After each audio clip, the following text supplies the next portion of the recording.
Okay, hey everybody, I'm Dr. Pete, and today I am here doing a call with Aggie. Hi, Welcome, everyone. Aggie. It's great to have you here. Yes. And the main thing that I want to do today with you, Aggie, is start off talking about your book, which I have here. I'm going to put it close to the camera. Metamorphosis, The Journey Through. This is by Aggie, was released this year, 2020. Yep. And it's a great book, and I think people will get great value from it. And we're going to dive into that today and talk about your experiences, writing it and the concepts. And before we get into that, I'm just going to talk about. So I'm a chiropractor, as you know, and I've been seeing people as a chiropractor for about 15 years now. And you start to, when you're in school, you are learning about, okay, this is a body and a spine and joints and muscles and nerves. And what do we do for this problem? And how do we diagnose that problem? We're really looking at the body from a physical standpoint. And what I learned pretty early dealing with people is that somebody can come in, what's your problem? I get headaches 3 times a week, right? And another person can come in, they get headaches 3 times a week. Well, if the first person they're happy with their job, they're happy with their relationship, they don't have a lot of stress, they're going to be really easy to work with, and they're going to, you deal with these sort of physical, mechanical issues, they'll respond. The other person, they don't like their job, they're having stress, relationship stress, stress in other areas, and maybe they've had past traumas, and that's going to be a completely different thing to deal with than the first person, which gets to the fact that all of us, we have our body and we have our sort of our life, how it appears externally to people. But what your book delves into is that there's a whole internal world that's happening for everybody, and that's going to really impact, how things work from the outside. So let's start there. And do you wanna go from that launching point and share a bit, and then I'll jump in when I need to. Sure. So I like the point that you brought up with when you're dealing with a patient or working with a patient who is, let's say, in a better mindset. They're more in a way open to receiving or to healing or to being in a space where it's easier, quote unquote, easier for them to be better. Mhm. But when you're working with a patient who has a mindset that doesn't necessarily serve them, or they're in a life situation that is taking all of their energy and just draining them. So, being in a job that maybe doesn't align with, what you actually want to do in your life, that just takes away all of the energy that your body could be spending on healing itself on this external thing. So I think that's kind of what I learned, especially when I was going through, because I was a dark little rain cloud. Like, I'm not gonna lie. You were a dark rain cloud externally, or inside you were like Inside. On the outside, nobody had any idea until right. like it started coming out. Now that's another. There's so many things we're going to touch on, but I'm like that too, which is that, like, especially at the office, like, if I'm having challenges, people don't come to the office for me to go, hey, I'm having a bad day, here's why. Like, I would never do that. And people will say to me, oh, someone said today, you're so positive, Dr. Pete, how did you get that way? And I'm like, well, first of all, I'm not always. Mm-hmm. Second of all, I'm working on it. But third of all, yeah, like, you maybe you don't want to portray that. So I interrupted. Continue with your. That's okay. So I think that for me, for example, when I was coming to you for chiropractic care, at the beginning, before everything kind of went south, things were going well. And then just all of this pressure came crashing down. And no matter what happened on the outside, it didn't impact the inside in a way that made it better. Like I could say certain things and be like, oh yeah, everything's okay. You know, happy, put on a happy face, but on the inside that was not happening. And eventually I was so full of that not okayness that it just like just came out for Yeah. lack of a better word. Yeah. And did it was that, I guess I could ask, so was that really what like when it was coming out, you probably weren't thinking, oh, I'm going to write a book on this, I'm guessing, Mm, mm, during the initial stages anyway. yeah, no, definitely not. Because I started writing actually 2 years ago. Okay. Um, and I don't, I was just kind of writing and being like, oh, I'm going to call the book. Like I was calling it Pure Balance at a time. Or then I was like, oh, I'm writing a different book. So I have like 2 years worth of notes that are very fun to read sometimes. But after that, after I kind of got my bearings, this book just gushed out of me. It just came out because I got to a certain point where I was able to see everything that had happened and be able to kind of get my mind to label it and compartmentalize it in a way so I could kind of work through it that way. And you think that some of that was like, you know, like again, the early stages, you maybe didn't have a grasp on it, but kind of as you were going through and looking back, did it make more sense to you at that point, kind of thing? Oh yes. Yeah. Oh yeah. It happens, I think, to us a lot of times when we're in something, we're just trying to You get don't know yeah, yeah. your So then you had the pressure build up inside, it came out, you're going through this, you're writing. We're going to dive into different parts, but what would be like, as you come out the other end, what's kind of the general synopsis or thesis or story that you would say that this book encompasses?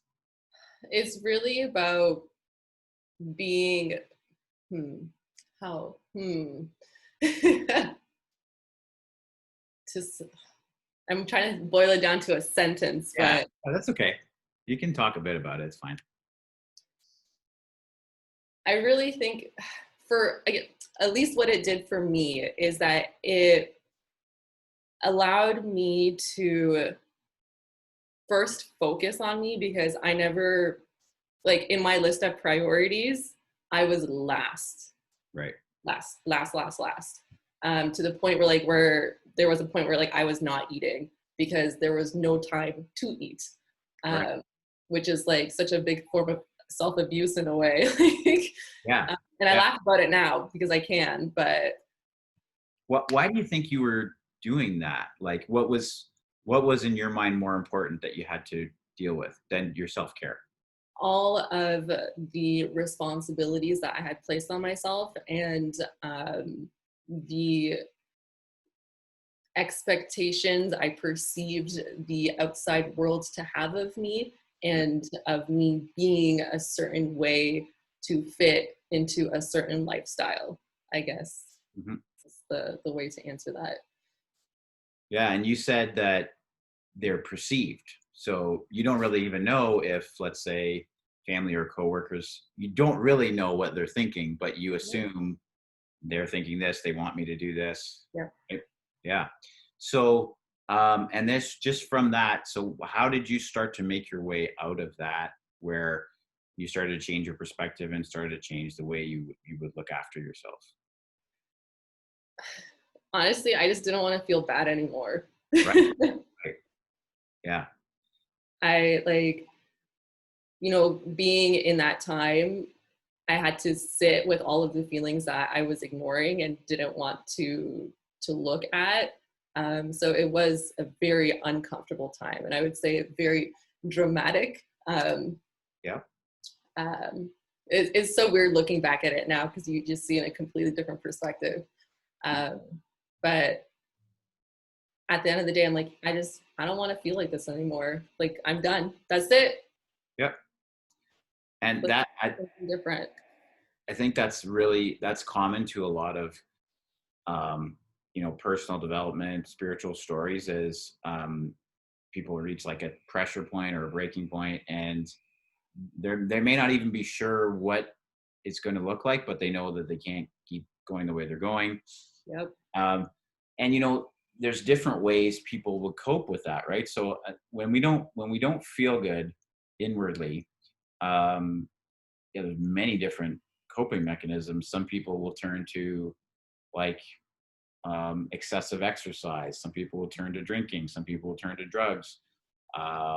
Some people that don't do those things may, in my estimation, they may get exhausted, and then a condition develops that kind of takes the burden off them, because, well, I'm not all these external responsibilities now I can't do, and I've just got to deal with this health problem I have. So there's so many ways, right, that are kind of like, there. yeah, and they're not bad. I don't think any of them are bad, and they could all be temporary things, right? But ultimately, if we don't look inward and sort of work on that, then the quote unquote cures can be worse than the disease, or we go through these cycles of ups and downs. And I wanted to kind of say, and we talked about this a bit previously, which was, and I used to, when I would hear stories like this, I would think, oh, this person, they had trouble and then they fixed it and now they're better forever. But it's not really like that, right? No. Like, you had this challenge, you worked through it, and now another challenge will come, or has come, or will come. But the resourcefulness you're gaining now, well, when that next challenge comes, it doesn't have to go as long.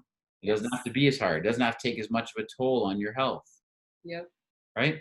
So, and I think that goes to, we are often, certain personality types, we're very self-critical, and we have to learn to be okay with where we're at. Right. So, and there's a quote, I don't know if it's in your book, but I've read it. I think it might be Maya Angelou, but basically the quote is, do the best you can. And then when you learn to do better, better, right? Because, and don't look at what you did even a year ago, because that was the best you could do then. But now it might be a little bit different, and you don't have to judge yourself for what you did or didn't do a year ago. That's the same thing I told myself right before this podcast. You're doing great. But one thing I want to get into, and it's in your book here, and I know that this is something that I think is we're talking about self-care, but well, a couple things. One, in the first chapter, the feeling, just because I highlighted this, everything is life or death, right? Yes. When do you think that pattern started for you? How young were you? Or we're gonna go deep and dig today. Okay. Yeah. When? Or do you have any like experiences when that really stood out for you specifically? It feels like it's been like that for as long as I can remember. Like I speak about it in the book, but even in high school, like I'm like, I'm not going anywhere out. I'm not going to see my friends because I need to do my my notes for this class and be sitting at home all day. It was always like, right. It was always like that. I don't know when it started, but most of my adult life was like that. Right. How do you think that affects, well, different things, but like, especially confidence to try new things? Well, you don't have any. I hear you. I laugh at, like, I've been laughing at myself the last couple of days saying I'm a walking contradiction, because I say I have no confidence, but then I do things I've never done before and put myself in positions where I wouldn't normally put myself. So it's a very fun place to be, I guess. Well, you're well, again, to the previous point, you're not the same person you were 10 years ago. No, But absolutely. I resonate with, and again, I'm talking about these things and we're talking about them. I'm hoping that people watching and listening they might see something or hear something and go, oh yeah, that's like, because for me, that was high school, same thing, like the littlest things, like talking to somebody new, or Mhm. um, like wearing something different. Like I had internally, and I have no one to blame. I mean, we all have things that, we go through, but like just the stress of what if I wear this and get made fun of, or, like that was like, I thought everybody felt that way, but I looking, they didn't, because the ones that weren't as making things as much of big of a deal, they had a lot more confidence in social situations, Mhm. or try different things, or even to put themselves out there, and they might get made fun of, but that would be, they would get over that. Whereas if that happened to me, even the thought of it would be like, I'm gonna die. Like, you're gonna, what I'm just I know. resonating with the feeling. Yeah. So, so we're, part of that part of the process of um, I don't know if it's healing or allowing like the fullest version of ourselves to start to show up. Mhm. Be like, I kind of feel good about what I want to do, or my perspectives, or this outfit I want to wear, or this thing I want to do, and I feel like I want to do it and feel good about that, and being okay with trying new things. Mhm. One of the biggest things I learned is no matter what you do, there will be always someone who has an opinion that isn't so nice of it, or they will not agree with you in some way, or even like you. Like no, Right. I tried to, you know, people please to the max, and it didn't get me anywhere. Um, well, it did get me somewhere, but nowhere good. Um, so that's the biggest thing that I learned. Well, the problem there is that if you people please, like, you, let's say you're trying to impress someone, right? And okay, what would that person like me to say? How would that person like me to behave? Sooner or later, you're going to not be able to keep that up. And Yeah. then they're going to see, and then, they're going to see like something. And then if they don't like that, you're like, and that's what I'm thinking now is better. And I even try to do this, like when people come in the office, like expectations. So Yes. when somebody new comes in, I like to, and I would definitely, earlier in my career, want to try to impress them, Mhm. want them to like me. I Yeah, still like it when people like me, but of course. I'm just gonna say, like, this is what I do here. This is how we do it. Is that what you're looking for? If not, tell me at the start, and then I will send you somewhere that can get you exactly what you want. I think that's really healthy, rather than there's kind of like this, like, I'm kind of putting up a show and they're kind of like, and there's tension, because I mean, there doesn't have to be, because a lot of the people that come, again, just speaking of to the office, they're Yeah. a really good match to what I do, but not all are. And why not just get that out in the open? And if we're not, it's less stress for everybody just to Yeah. send them on and let them find where they're looking for. You know what I mean? Because otherwise, like I can just imagine it. Like I would be so worried every time they would come. I'd be like, okay, I gotta make sure that I'm doing this or being like this. And And there was another thing that I wanted to get into, and I saw even something you posted today. Um, well, a couple things before I get to that. Accepting everything happened as it should be. oh yes, That that was is a hard so lesson for me. hard lesson, but really valuable for us to, people spend, I mean, you can spend 20 years in therapy talking about your past, Hmm. or you can say, it happened, it's okay, I did my best at the time, Yep. let's move on. And I'm not trying to oversimplify, but there's something there, right? Of course.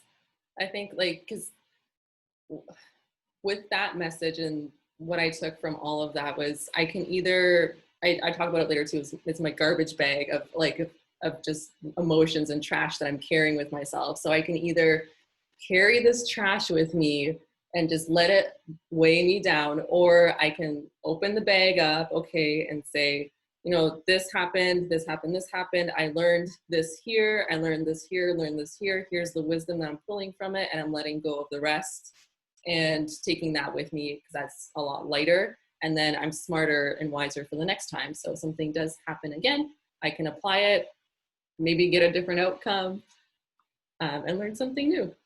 That's awesome. And I think, and that, again, for people that are tuning into this, the idea of like forgiveness, like I grew up, Catholic school, Catholic church, and the idea of their forgiveness is like you're doing that for the other person. They wronged you and you're going to forgive them. And now I would really change that and say forgiveness is for you. So if you forgive someone or something, that detaches you from it, and you don't have to, as you said, carry it around. Yep. Because the other person may have completely forgot about it. Yep. You're living it, and it's impacting, again, your ability to show up today, pure, clear, full energy. So that's a lot of, and again, it's easy to say that. Some things are easier to forgive than others. Yes. And you may think, oh, I've forgiven this situation, and something may remind you of it, and you get that sort of triggered feeling, and it's another opportunity. Okay. Yeah. So constantly working on it. Cycle. Right? You'll be brought back to same situations over and over again with new perspectives and new lessons every time. New perspectives. Yeah. So the other thing, well, I should ask you, were there any specific tools that you used to, when you were going through these things, allow you to release them, like journaling or meditation or anything of that nature? I did a lot of different things. Yeah. Well, I went from like the very vanilla way of doing it to like very spiritual ways of doing it. Okay. So there's a big range. There's nothing that worked better than the other. It really depends on the person. The easiest way I would say that doesn't require a lot of like mental effort is if you are feeling a feeling, just identify it, or be able to say, okay, is it positive? Is it negative? Like try to get it doesn't have to be exact. Maybe you're not sure. So identify it, because sometimes it just needs to be seen and it's like, okay, I'm good, bye. Sometimes you just need to allow the feeling to move through your body in a way. So sometimes you can release it through sounds. Like if you, it's gonna sound weird. That's my disclaimer. You can release it through sounds. If you can think of like the equivalent of the emotion in a sound form, then you're allowing it to express and like just come out of you, because these are all things that have been inside of you and they're just like, can I express and leave you? You can just breathe into the space. So sometimes you can feel it where it is in your body. But usually people feel like very tight here or like in their stomach. That's usually where a lot of things are happening. So why that is, by the way? To it. Do you know why that is? Well, I could know why. There's, your heart. If you're thinking about your heart, you have theoretical walls around your heart that protect your heart, right? And those are built by certain situations that have happened in your life or by certain emotions that you felt really strongly. So they are in a way protecting your heart from further damage. So they could be there. And then like the stomach area, like if you think about when you are anxious, where do you feel that? It's in your stomach. Mm-hmm. Or when you are, sometimes if you feel angry, you feel it like in your heart, in your chest, like a lot of feeling, you just feel it in your body. So that's usually where it is. Sometimes like shoulders or back or something, but usually like the front, those two areas I would say are the most common where you would feel something, but. Yeah. Well, and I was going to add to that. I mean, as a doctor, there's physiological reasons for that. So stress, when we have a stressful thought or that turns into an emotion, our nervous system tends to shift into the sympathetic nerve system activation. So that's characterized by tightening of muscles, Mhm. changes in patterns of blood flow. So when we're relaxed, you're supposed to be relaxed, Yeah. blood is going to your like digestive tract. You can digest your meal. When we have stress, blood is going away from the digestive tract into our arms and legs, so that if we have to run or fight, and that maybe people may perceive that they feel tension, they Yep. feel like they feel a change in their stomach, and all those are, again, that as a short-term adaptation, that's completely appropriate. Absolutely. Becomes a problem when people are dominantly in that state, and Mhm. also changes blood flow patterns and functionality of the brain, Mhm. which then actually makes big picture creative thinking more difficult. So Yes. chronic stress and all of this associated physiological changes, to your point, it facilitates itself. It's a cycle that Mhm. the reason it's repeating is it's easy for your body to go into that state, and you have to use tools, introspection, releasing, meditation, to start to allow it to function, come out of that state and function differently. Yep. Um, and so and it can be really tough for people in the early stages when they're used Mhm. to being that way. And you brought up I think, a really critical point, which is just knowing, what am I actually feeling right now? Yeah. And I say that because if a person dominantly thinks a certain way, they don't really know what they're feeling. Yeah. Like the old, the goldfish in the bowl of water, they don't know they're in water because they've always been there. So if a Yep. person's always stressed, you ask them, and used to always frustrate me early in practice, because someone would be like not responding the way I want, and I'd be like, "Are What's you going under a on? lot of stress?" No. And then you start to find out little tidbits It's about like, stuff. I'm not referring to you. I'm not referring to you. I know. Um, but they would be like, they can't they have no other way to answer that question, because to them that's normal. And then they would only notice it. And this used to bug me like crazy, because someone would be coming in, "Doc, I've had, back problems for 30 years, right? And I'm working my butt off trying to adjust them and give them Yeah. but I'm doing everything." And then they'll go on vacation, and they come back and they say, "Guess what? My back felt great while I was away, but went back to work today, or I got back in, or they didn't even go back to work. I come back home for a couple of days, now it's sore again." Mm. I'm like, how is that How do I do possible? that? But we know how it's possible, because you go on vacation, you have different stimuli, Mhm. different neurological responses. Yep. Guess what? You start to forget about your problems and you feel a Mhm. bit better. But then as soon as you come back, there is those problems. Yeah, it's because your But body's conditioned, right? So yeah, you come back to your house. Your house is part of the trigger. You feel it. It starts bubbling, and then it's a cycle, and just it's the momentum. and what we're talking about here is getting to what those underlying things are, so that you can still stay in your house, or even your job, or your whatever, and change it. And then you can be different. And I've experienced that. You've experienced that. So what I was going to get to before, which I want to get to now, is the concept of self-value, valuing yourself. Could you talk a little bit about that? Again, this probably really ties into, you might not know your self-value until it changes. You might think, well, I like myself or whatever. But then once you start to look at your thoughts and your beliefs, then you're like, So want to jump in on that? So I think that this self-worth is part of what I'm learning right now. So I've gotten to a place where I can finally say that I like myself, which is, Great. right? Which Congratulations. used to be a normal thing. Yeah. But it feels like I've gone through the muck, and I'm now just building off of a better foundation. So self-worth is my current focus.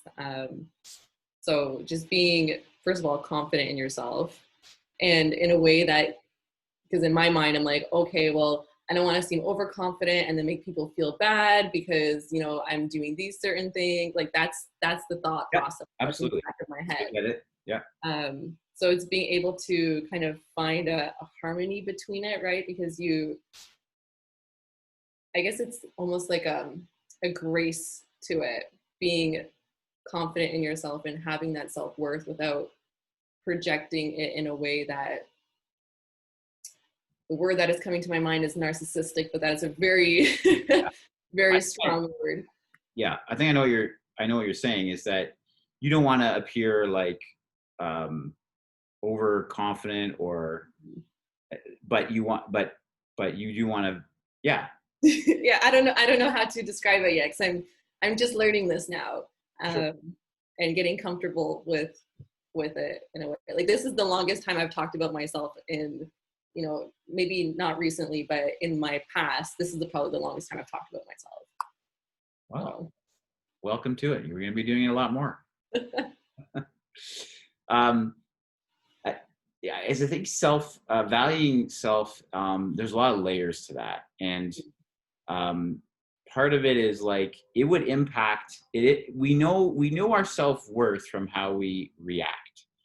So, and two things come to mind for me. One is how we accept when somebody wants to give us a compliment, do something nice for us, because for many years, oh, you know, you're great at this. Oh, I'd say, oh, it's nothing, you know. Yeah. Like you want to downplay Yeah. instead of just accepting the compliment, or if somebody wants to do something nice for you, you're like, no, I'm fine. I don't need any help. There's that layer, right? And then there's the other part of self-worth, which is like setting up boundaries, where I'll tell you, like one of the things, like I didn't realize when I was in university, I had the opportunity to be a athletic trainer for one of the teams, That's and cool. it was cool. It was good, and I learned, you know, how to tape ankles and deal with injuries and run on the field and all this stuff. It was all really good. But what I didn't realize at the time was I absolutely tied my self-worth into helping, yes, helping, but crossing over into unhealthy. Mm, I'll stay late. mm, I'll drive people home. Like I had a car some of these, it was for the field hockey team. And I don't look back, and none of it was wrong, but I would like go double the extra mile, not even really for them, but for me, so I'd feel better about myself. yep. Now, you know, and again, at that time in my life, it wasn't a huge deal because I didn't have too many other things going on. But as Mhm. your life gets bigger and you're doing more things, there's more moving parts, that can be a huge issue where you don't know where to not overextend yourself. And then either you're not caring for yourself or other things you need to be doing are neglected, right? So Yes, that made me that think of resonate with you? 100%. It made me think of my self-worth before was tied to my job, or like anything in which I had to perform externally. So it was very fragile. So if somebody came to me and told me that I didn't do something right in my role, oh, that's not good for me. Like I would be going to the bathroom crying. I would like just like a fit, literal fit. So that's where, if your self-worth is not tied to something that's inside of you and externally, it could be very, for lack of a better word, dangerous, because when things like that happen, you have sometimes very extreme responses, like I did. And even you know, like even if you're in a performance-based job, Hmm. this month sales were great. Yep. So Last, you're awesome. yeah, you're great. Yeah, you're getting pulled in directions externally, be they positive or negative. And part of the some of the things I'm reading lately are like just trying to smooth that out. Oh, Mm. someone gave me a compliment. That's nice, but Yep. it doesn't take me over the moon. And someone said they didn't like this. Well, that's all Mhm. right. Maybe they have a point there, but I'm Yep. not gonna ruin my day. The stability has to come from inside, Yes, right? 100%. And that is again something, that foundation is we're constantly having to work on it because Yeah. we're adding to it and we're tweaking it, Hmm. but it is getting better over time. I think that's possible, right? So 100% believe that, because looking at where I was a year ago to where I am now, I am like in a completely different world, good for you. in a good way. That's what you meant. I did think that's what you meant. Now, I know you touched on this in the book. What were some of the influences, people, things you watched on YouTube, books you read, authors? Who are some of the, where did you get some of these concepts? What were some of your influences? First, when I first started when I first started listening to this kind of information, I was just watching YouTube videos. Like there's, I think they're called Inspired. They make like 10-minute YouTube videos about, motivation, positive thinking, and all these things. So that's what I used to listen to when I would drive to work, trying to, pump myself up, or I don't know, feel better.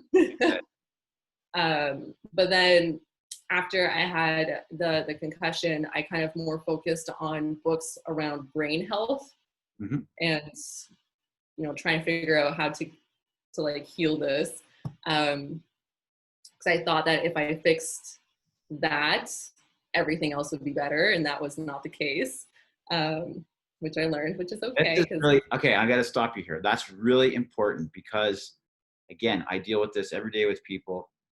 They're looking for the magic supplement, Yes. drug, Yeah. dietary routine, Give exercise. me a pill I can take and I will do it. Everything's fine if I just had a pill that would fix this one thing. And I'm like, you experienced it, that those things are fine, but all those things, and if whatever they are, they work better when the internal environment is working semi-good. And when the internal environment is off, I really think they're so limited, right? Yeah. There's only so much that you can do in a stressful environment. What's that? There's only so much that can grow in an environment that's stressful, right? So amazingly said, beautifully. Yeah. Okay, so continue. Your more recent influences. Oh yes. So after that, I started talking to God, because I was like, man, I don't know who else to talk to about this. It sounds funny to say, but I feel like it happens to a lot of people, and I talk about it in the book. Tragedy strikes, and then all of a sudden you're like, oh my God, God is there. Yeah. So that kind of helped, like, even, whether or not people believe in God or not, it doesn't matter. But it was just about being able to speak to someone, or just even in a way I was speaking to myself. I did it all in writing form, but just being able to have that time and space to reflect, that kind of started me getting down this path. And in terms of people, I have to go to the back of my book and see. I didn't want to bring up names, but I saw some names there that I recognized. So yes, so I'm gonna try to do it like in an order as much as I can remember. Sure, my sure. memories. Then I started listening to this guru called Sadhguru. He is, I think, from India. I don't know, but when he speaks, I just feel so at peace. And the things, like, even if you take the spirituality out of it, which he doesn't really like talk about too much, but it's just the concepts in which he talks about, and just, you are more than the thoughts that are in your mind and the feelings that are in your body. They are not the things that control you. You are able to, the thing that stuck out the biggest to me was response. So instead of reacting to situations, which is the kind of, I refer to as your default programming, but it's just your initial knee-jerk reaction. So if somebody says something to you, it triggers something in you, a wound, whatever it is, and you react right away. But what he talks about is taking a moment to look at what they say, pause, and then decide how you want to respond in a way that better serves you. So definitely you need to have a little bit of self-awareness, and that can be done through meditation, or processing or reflection, if you don't like the word meditation, because I do find that it triggers some people. So however you want to think about that. So Sadhguru, he's my man. he kind of started it all off. Someone else that really impacted me was Vishen Lankini. I always butcher his name. The Code of the Extraordinary Mind. He talks about how you are conditioned in a way to believe certain things that may not be helping you. So it's, you know, the thoughts that I have, I'm sure like 50% of the world have them as well, because we are all, you know, or at least 50% of Canadians or wherever we grew up in your culture and how you were brought up. So if I'm thinking that, you know, people pleasing, very common thing. Mm-hmm. Feeling anxious in social situations, very common thing. Right. So he talks about that and how you can kind of rewrite those certain things and let them go, and allow them to kind of better serve you in that sense. Mm-hmm. The Alchemist is also a very good read if you like more of a story. Yep. That's for sure. Anyone that you recognized on here that you listened to? Well, I think you said Wayne Dyer, did you not? Is Wayne Dyer in there? I thought I saw Wayne Dyer. Maybe. I don't know. There's so many of them. I'm trying to. So many. Okay. Well, I've you know, I've listened to, Sadhguru. I've seen on YouTube. I don't know if you knew this, but have you heard of the Conversations with God books? Oh, Neil Donald Walsh. Yeah, because you were just saying, like, I was like, if she hasn't heard of them.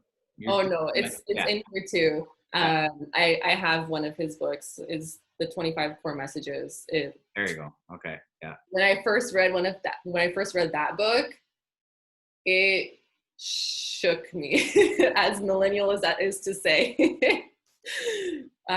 Definitely shifted a lot of things for me. I read his stuff a lot of years ago, but still, it really again, it's timeless. At home, it's timeless. I think one thing we didn't really, I know you touched on it a bit, but there's this, I don't know what you want to call it. I mean, there's even, you can call it law of attraction. It's in certain Bible verses you see where basically the concept that what you think about and what you believe and what you expect, mm-hmm. you bring to us. Yes. So that is really tricky, because you say, well, I want to change this, and I don't want people to be rude to me anymore. I don't want people to cut me off in traffic anymore. But the more you think about that, you're going to go outside and someone's going to cut you off. So you're like, like catch-22. What do I do? Like, I don't want this. I can't stop thinking about it, and it keeps happening. Or that could play out. I keep getting jobs where they don't appreciate me. I keep getting relationships where they don't do this or that. Mm-hmm. And you have to like get distance to change a belief. You can't just say tomorrow, oh, I believe that no one's going to ever cut me off. You have to get distance from those things for a while in order for them to basically, the momentum of them to settle down, mm-hmm. before you can experience something new. And that I've experienced frustration with that, because it's just something I can't put my hands on and fix. I have to leave it alone for a while. And I find that really tough. Yeah, it's because you are a doer. I am also a doer, where I will do, like, just give me something to do. Let me do this. I'll read all of the books and do all of the things, but sometimes you just have to stop and let it go. Yeah. And that is not easy for some people to learn, me included. Very hard. I think for probably most people watching and listening, because that's our upbringing, right? Like you go to school and you're rewarded for doing. Yes. And they don't reward someone who's like in the back meditating or daydreaming.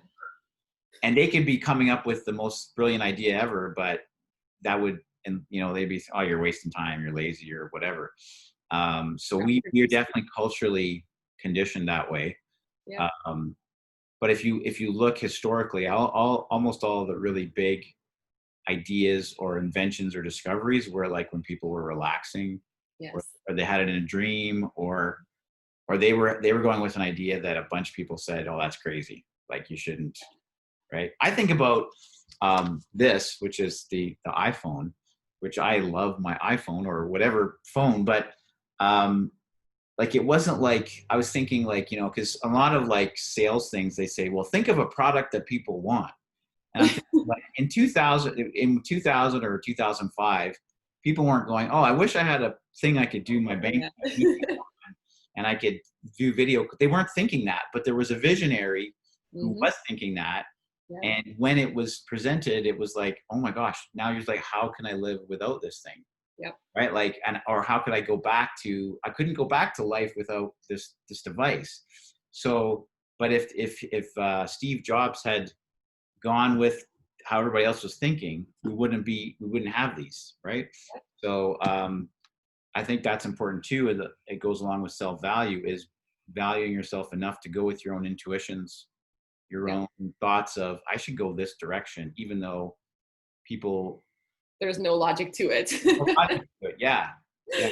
'Cause So that's what I kind of find sometimes. I'm very, like, when I went to therapy, my therapist would always say, like, you're very much in your mind, always. Just, I would ask a question one way, and then she'd be like, okay, you know the answer, and then I would sit there for a minute, and then ask it a different way, which is the same question, and she'd be like, okay, you need to, you're very in your mind. So I find that that's also a big barrier for people, is yeah, being so stuck in your mind. And when you're talking about, I don't want to think these things, I don't want to have them come, I don't want them to attract to me. Like, when you first learn that, and you're in a place of vulnerability or anxiety, that, like, for me, when I learned that sent me into an anxiety spiral.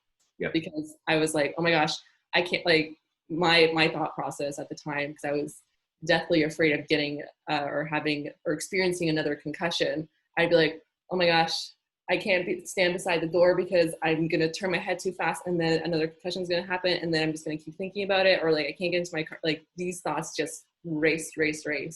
But you're definitely right. Like, you just have to detach from them in a way, and just in a way just watch them and not react, and they will get quiet.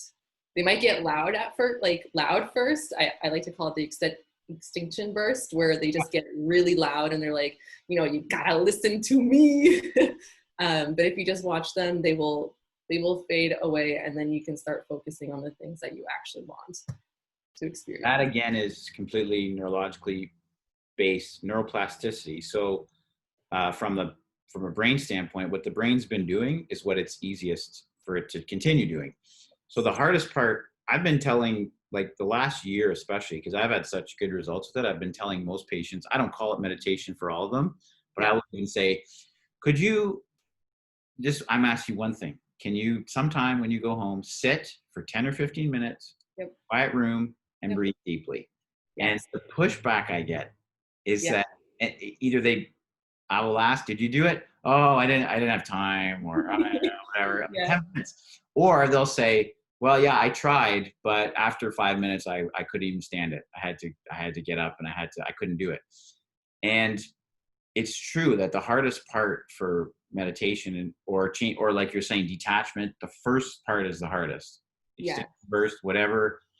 And if you can just, and part of the being kind to yourself would be, I told someone this today, actually, in the office. I said, if you sit to meditate and it's not spectacular, what you want to say there is, oh, I'm not doing it right, and I'll never get this. You want to say, okay, I did my 15 minutes for today. Yep. Best I could. I'll come back to it tomorrow, and just go on with your day. You're not adding pressure to it. You're not adding disappointment to it. Mm-hmm. And it will get easier. And then when you, and again, maybe our viewers and listeners have experienced things, but when you have an experience like this, for some of them, this might be like, well, that's an interesting theory. Like Yeah. what I think about. But if you experience it, if you think, oh, especially when you like, I find like when you think a thought you don't normally think, like, oh, it'd be nice to try like a certain food. And then like later that day, someone's like, hey, I brought you this. And you're like, oh my God. You're like, what? What? And it's real because it's not something you normally would think or normally would, it's a new thing. And then it comes right to you. You have to be like, something is going on here. And then that like theory is becoming an experience. So it's becoming real for you. Yep. So. And then your mind will try to convince you that you're going crazy, or at least mine did. Absolutely. Yeah. I've gone through that. I still go through that whenever something comes quickly. Like, yeah. Especially if it's something new, you're like, oh, am I alive? Yes. Yeah. Or if you have like, I don't always get this, but I don't know if you get this. Sometimes if I'm doing a lot of meditating, like I'll dream about something and then it will happen. Wow. And that's like kind of Like, weird. yeah. Because you're like, okay, like I remember this happening in the dream and now I'm like living it. Mm-hmm. And I'm not really sure. Like Like, that totally throws about it, and it's, yeah. Because then it's like, well, the idea of, which we won't have to get into today, but like sequential time, like that kind of blows that out of the water. Oh, I love talking about time. Well, that could be our next. Yeah, that's probably. That's a whole. So we're like an hour in. We're doing pretty good here. Wow, it doesn't even feel like it. Flew by, yeah. I don't know. We can sort of start to wrap up. Is there any like thoughts, or you want to share, bringing things together, or conclusions, or what's next for you? Oh, there's already things spinning in my mind for what's next. This book already feels like it's so far away. Yep. But I guess at the end of the day, for the biggest takeaway I'd want anyone to take away from all of this and what we're talking about is, no matter what situation you are in right now, no matter how bleak and awful and disastrous it seems on, in front of you, from your perspective, know that you will and you can 100% get through it, and it will make you even better and even stronger than you've ever been before. So when you look back on those situations and look back to the person you used to be, it will feel like it was a completely different person, not in a way of like, that you don't care about that part of you or that person that you were, but you just are able to see them in a different light. And you're like, wow, that person was awesome. And now I get to like embody and be that awesome that I always was. It's almost like the polish that gets you through. Amazing. Great message. And when you, there's this chiropractor, one of the first chiropractors, his name was BJ Palmer, and he has a quote, which is, you never know how something you may, I think it's think, say, or do today could affect people down the road. So there could be like one person listening to that and you just changed their life because they were in a totally low, and you've just given them hope for the good stuff that's to come. I love that you said that, because when I published this book, I said that if at least one person is helped by this book, then I win. It is the biggest success. Well, I'm one, so you already won that one, but I'm sure there's going to be more than it's helped me, and there's going to be lots more. So I'm so glad. Okay, well, great chatting with you, Aggie. We definitely have material for a second or third or fourth interview, so we'll have to get to that, and we can talk about more stuff. But thanks for sharing your experiences. Sure. And guys, go out and go on Amazon. Yeah. And I will link this in the comment section of this. You're watching this on YouTube. The Amazon link to the book will be there.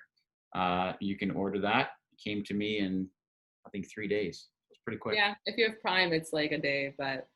And I'm just going to say one thing too, get the book, because like, I'm not, as much as I love this thing here, I don't like reading on these things. I like reading, I like feeling paper, Old school. holding a book, seeing it on your table, right? That's the way to go. So thanks, Aggie. Thank you so much. We'll chat soon. Sounds great. Okay. Bye.